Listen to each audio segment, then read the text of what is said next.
wrestling fans. My name is Brian Crazy. I'm JC Styles. And we're the F brand of wrestling and entertainment here on YouTube.com and the World Wide Web. Since 2010, providing you with the wrestling news, reviews, rumors, insights that you've grown accustomed to. And you saw the title of this video. We are back with our review and results for tonight's edition of TNA Impact Wrestling, the January 31st, 2013 edition of it. TNA emanated from Manchester, England tonight, and we started off the show with TNA's Bad Influence, Kazarian and Daniels.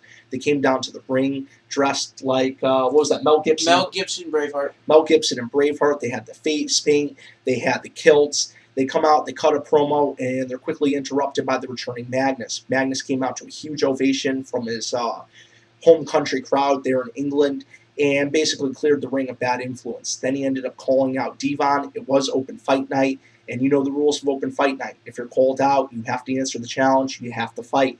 Devon came down to the ring, and these two guys had a pretty decent contest. Magnus looked really good in this match. Devon looked a little rusty, but unfortunately, Devon just hasn't looked that great in the last few years. Bully Ray has really excelled. I think he really got the better half of the split coming out of that tag team, just like back in 2002, like we were talking about earlier. Devon kind of got the better half of that split after the brand extension when he was Reverend Devon. He was a little more successful as a singles competitor, while So we're seeing vice versa. But vice versa this time around, while Bully Ray was paired back together with Spike and with multiple other tag team partners. Decent match. We see Doc run in right as Magnus looked like he had the upper hand and he was about to get the win. Magnus won via disqualification, and he ended up running off not only Doc but Devon post-match. Now, in my opinion, when they put aces and eights in wrestling matches, they look weak. It looks like a typical wrestling angle, and that's when the fans at home, the casual fans or the hardcore fans, they can't believe that this is real. There's no suspension of disbelief. You know it's a wrestling angle. It looks like a wrestling angle. It smells like a wrestling angle. It's playing out like a wrestling angle. It's a wrestling angle. When you have these guys just attacking and staying out of matches or possibly winning matches, then it looks good on their part. But like JC said earlier, and I fully agree with him, maybe that's how they're trying to portray this faction on TV. When they're together, when they're a unit, they look strong. But when they're individuals, when it's singulars, they're weak. They're vulnerable. And that was an interesting analysis that I made. That's why I wanted to make sure I shared it with you guys. But in my personal opinion, every time the aces and eights have gotten into a wrestling match, it just makes them look weak. My opinion, I don't know what it is. I can't really pick. Honestly, my honest, God honest opinion, I laugh every time I see Devon come out and try to act like a hard ass, thinking that he's a big bad guy. I laugh because the thing is, like, I just think it was like, okay, this guy came around dressed as a reverend, and then he was going around ringside area with a collection plate. So it's just like, I can't really take it seriously. I think of the glasses and the tie-dye, man. Yeah. I mean, so, you go from wearing tie-dye into a biker gang? I mean, yeah. No, you went from tie-dye to priest to biker. I mean, I guess he didn't find God. No, he didn't. Definitely not. I do understand what you're saying. Like, Doc has been able to embrace his character so well. Like, he legitimately, in the backstage segments and the segments out in the ring and the interactions with the other members, with the interactions with the girls they've had backstage, Doc legitimately, like, acts like he could be a member. He looks the part. And he looks the part. Devon, not so much. The first couple weeks he was really struggling. Now he's starting to get it a little bits more at a time, but I don't know if his character progression has been fast enough for what they need in this stable. Perfect example for character progressions and correct use of characters, Taz. Since they put Taz into the Aces and Eights stable, in your opinion, should he have been removed from commentary? Because tonight's commentary was a clusterfuck. It definitely was a clusterfuck, and I'm not going to deny that. But I just think is that you got it. You always have. Just like in the ring, you have the heels and you have the faces. I agree on commentary, there. You have to have the faces and you have to have the heels. Like, for the longest time on SmackDown, when JBL was broadcasting SmackDown, you had him as the heel and Michael Cole as the face. And then now it's vice versa. You have JBL as the face, but then you have Michael Cole kind of playing the tweener. Like, you hate him and you hated his voice. But most of the time, he gets really behind the good guys. He gets behind the good guys, while JBL is still getting behind the heels. Yeah. I understand what you're saying there.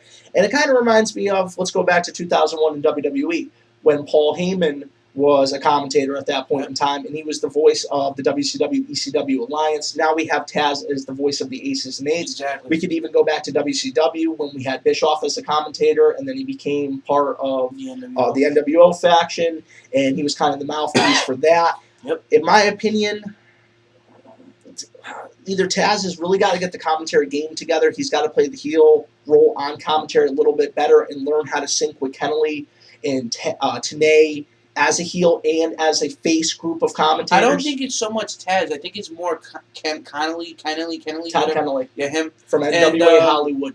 And then you have TNA, who honestly, it's not so much Taz. It's Todd and Mike that got to get with Taz's program, pretty much. I know, Taz was all over the place tonight, though. I mean, one second he's praising a heel, the next second he's praising the face, then he was just everywhere. Not that he was doing a horrible job. I just really feel like he needs to just get it down a little bit more. And like we were talking about with Devon, as the weeks go on, he's getting it more, but is he getting it quick enough? Yeah.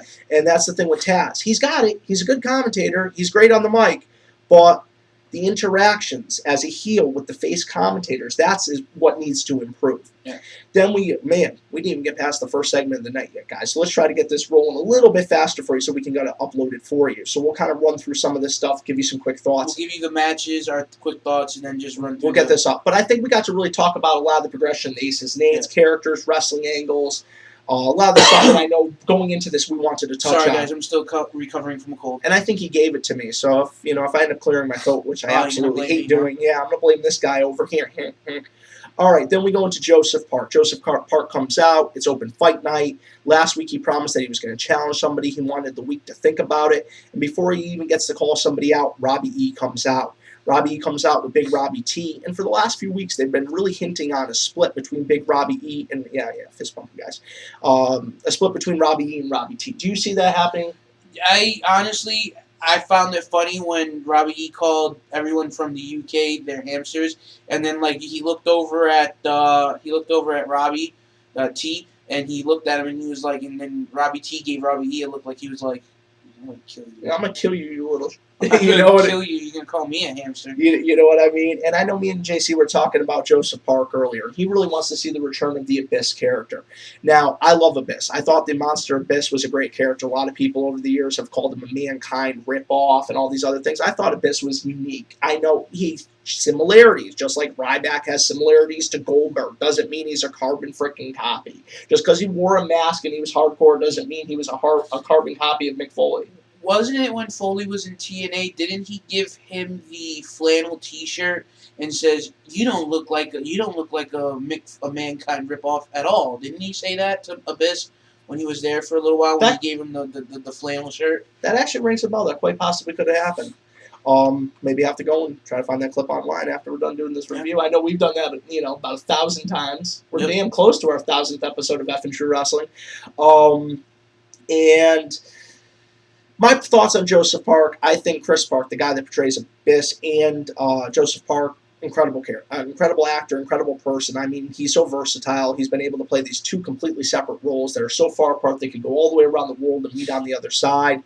We'll get right into the match. Joseph Park ended up picking up the win over Robbie E. In my opinion, if they were going to have Joseph Park pick up a win in this match like they did, this was probably the right way to go. Yeah. Robbie E has been booked really inconsistently as of late. He's kind of lower man on the totem pole right now. So if somebody had to, take a loss, I don't think it was really hurting Robbie E. You know what I mean? It wouldn't have made sense if Joseph Park beat like a Daniels or a Kazarian or an AJ or somebody of that stature, or James Storm or somebody like that. Then we go backstage. We find that Hulk Hogan is at the arena. Bully Ray wanted Hulk Hogan to come back to lift the suspension, and he is there tonight. Then we go into a segment between Chavo Guerrero, Hernandez, who are the current World Tag Team Champions, Austin Aries, and Bobby Roode, who have kind of made a makeshift tag team in the last few weeks, which I really enjoy. I think these two guys are great. And since the whole creative change in TNA, I honestly think, in my opinion, the makeshift tag teams have almost worked better than the tag teams that they've tried to put together and get the longevity out of. Now, I know JC, huge fan of Hernandez, not so much of a fan of Chavo. I'm a fan of Chavo. I've been a fan of Chavo going all the way back to WCW. I really like what this team could do, but I just feel like they haven't been featured prominently enough to make an impact. No pun intended. I mean, we see them for very short periods of time. We get decent enough matches, but they're not being pushed heavily. They're not trying to make it so these are the guys. You know what I mean? I don't feel like TNA, the TNA machine, has pushed it to make me as a fan feel like Chavo and Hernandez are the guys right now. I honestly think Hernandez was better off being a singles competitor. I think when he came back off of that, when they gave him that heel turn, when he came back right as he was forming Mexican America. When he had the feud with Matt Morgan. Yeah, I think at that point in time, they should have kept him a singles heel. They should have never brought in, Rosita and Sarita. I think that's what really held him back. Hernandez as a singles competitor, I think, could be a serious player in the main event scene. And now, they build him up just to knock him back down. Well, I think they really view Hernandez as a pillar of TNA wrestling, as a strong figure, as somebody that they can either pair a younger wrestler with or pair a veteran wrestler with to give that veteran new life, new essence. And that's what they did with Chavo. WWE didn't know what to do with Chavo at the end. TNA brings him right in. They feature him prominently. They get him right into a prominent position. And then, like I was saying, it doesn't feel like TNA has been behind them since putting the tag titles on them. Yeah. Nothing has made me feel as a fan that TNA views these as the guys. You know what I mean? And it's a shame because everybody that was involved in this segment were incredibly talented. We end up getting a match involving Austin Aries and Chavo Guerrero. Aries picks up the win. This is after Bobby Roode ends up providing the distraction at ringside. And these two guys end up going up the ramp arguing who is responsible for the victory. We find out that they will get a future World Tag Team title shot. Then we'll summarize the next few segments just so we can get this moving for you guys. I want to really get this up and get you guys commenting before you got to go to bed and get up, in the morning. And you guys got stuff to do just like we do. Basically, the next segment involves Hulk Hogan, Sting, Bully Ray, and Brooke. This all centers around Bully Ray wanting that suspension lifted. He wants to be able to compete again. He wants the pieces of the aces and eights, and Hulk Hogan gives him his wish. He lifts his suspension and actually shakes his hand to end the segment. We find out next week Bully Ray will team with Sting to go against two members of the aces and eights. Then we find out what Dixie Carter's huge announcement is. Impact is going live. Starting on March 14th in Chicago, Illinois, will be the very first episode of Impact Wrestling live on the road. Every single week, Impact will go to another city, very similar to WWE Raw and WWE SmackDown, and they will emanate live for us, the fans of their product, which I'm pretty excited about, and I can't wait to become close by.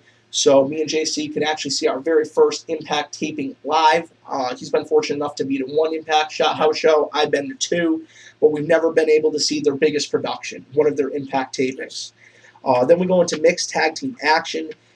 This match seems like it was kind of just thrown together to make Velvet Sky look strong, let her get that W going into a future match with Tara. She has been in contention for the TNA Ladies Knockouts Championship. It was James Storm and Velvet Sky that squared off against Tara and Jesse. Storm and Sky picked up the win. Then we find out that Jeff Hardy was injured last week by the aces and eights, and we will find out an update on Jeff Hardy next week. Then we go into Hogan backstage, talking about Bully Ray, talking about his family, this, that, or the other. And then we go into a segment involving Kurt Angle, Samoa Joe, Garrett Bischoff, and Wes Briscoe. Samoa Joe has been taken out. He's laid out backstage. Angle instructs Bischoff to stay with him, Briscoe to come down to ringside, and then we go into the main event. Originally, Joe was supposed to come out to ringside with Kurt Angle, and now it's Kurt Angle versus Mr. Anderson. And these guys have had some really good battles since they've both been in TNA, especially when Anderson came in 2010. Really been, these guys have been a thorn in each other's sides, and tonight was about the one-upsman. I believe Angle picked up victories both times over Anderson in the steel cage back in 2010, and then the second match in 2010. And he also, I think, picked up the victory tonight. He did. Kurt Angle was successful. He did pick up the victory. Yep. And then that goes into the whole post-match segment. And we'll backtrack just for a second. The match tonight was great. I mean, I was really thinking going into this match, Mr. Anderson was going to show a lot of ring rust. Yeah. I mean, he has been featured prominently on Impact Wrestling in quite some time. But he didn't look like he was missing a beat. I mean, the guy looked phenomenal tonight. So Kurt Angle ends up picking up the win, and like JC was talking, Reminded me of that match they had back in 2010. Now, that's a hard match to follow. That was an incredible match they had back at, what was it, Lockdown 2010? I mean, it was an incredible contest. But post-match, we see a member of the Aces and Eights scale the cage. He ends up getting in. He ends up pulling off the mask, and it's none other than Garrett Bischoff. Angle cannot believe it. He looks over at Briscoe, and he's like, basically, what's going on? He goes to focus his attention on Bischoff. Briscoe ends up doing the chop block from behind, and they end up beating down on Kurt Angle. We find out that Wes Briscoe and Garrett Bischoff, just like I've speculated, God, going back 6-8 months now, that they were part of this faction. They are, in fact, part of the Aces and Eights. That brings the grand total of revealed superstars up to 5, 6. We have Mike Knox. We have Devon. We have Doc. We have Garrett Bischoff, Wes Briscoe, and, well, Kenny Anderson joined after the fact. And Taz. And Taz. So 7. Yep, 7. 7 members of Aces and Eights who we actually know who they are. And pretty big swerve. I mean, I don't think the casual fan was expecting it. The fans that read into this may have known what was going on, like myself and JC Styles, but the casual fan, I'm sure, wasn't expecting this. And it really begs the question, Briscoe, I mean, this guy looks like he could potentially be an incredible talent. Did WWE drop the ball once again on a promising young talent by letting him go? And then begs the question, what did the kid do to be let go? I don't know. I haven't researched it. I probably should have before asking this question. But, I mean, his father's Jerry Briscoe, the man that Mr. McMahon, the man that basically sold Vince part of Georgia Championship Wrestling, gave him the monopoly. Someday back in the 80s, I mean, he was guaranteed lifetime employment. Then he lets his kid go. I can't connect it. It's just not making sense for me. But I guess that's it for us for tonight, guys. Yes. I want to know we want to know your thoughts, not just me. I mean, do you want to know what they have to say? As long as it doesn't have to do with anything of our personal lives. Yeah. I would love to hear their input. If it's wrestling related. Now, I'm just kidding, guys. Drop your comments below. Drop your feedback below. We would love to hear what you have to say. Thank you for being loyal fans for the FM brand of wrestling and entertainment here on YouTube.com. I'm JC Styles. I'm Brian Crazy. And we'll catch you later. Have a great night.